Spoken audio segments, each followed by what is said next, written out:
Bureaucrats ఇంతకుముందు అంటే I don't mean to say that ఇప్పుడు ఆనెస్ట్గా లేరని నేను అనను. చాలా వరకు ఆనెస్ట్గా యూనో ఎటువైపు ఇంక్లైన్ అవ్వకుండా పాలరైజ్ అవ్వకుండా ఉండే బ్యూరోక్రాట్స్, ఇంటిగ్రిటీతో పనిచేసే బ్యూరోక్రాట్స్ ఇప్పుడు they have become a stooges of political parties అయితే ఆర్ గవర్నెన్స్. దీని మీద మీ అభిప్రాయం ఏంటి? ఎందుకు ఇలా జరిగిందంటారు?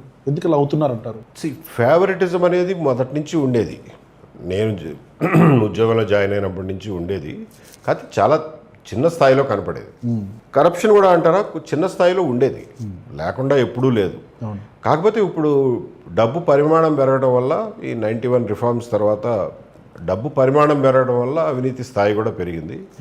అండ్ రాజకీయాలు చాలా వరకు మారినాయి కదా.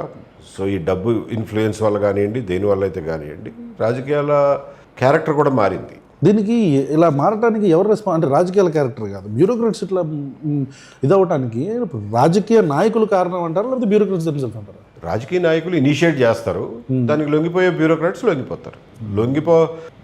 రాజకీయ నాయకులు గట్టిగా ట్రై చేస్తే చాలామంది బ్యూరోక్రాట్స్ లొంగుతారు. పాత రోజుల్లో రాజకీయ నాయకులు అంత స్థాయికి దిగజారే వాళ్ళు కాదు, కొంచెం మానం మర్యాద ఉండేది. ఆ తర్వాత బాగా పోలరైజింగ్ పాలిటిక్స్ ఎక్కువ.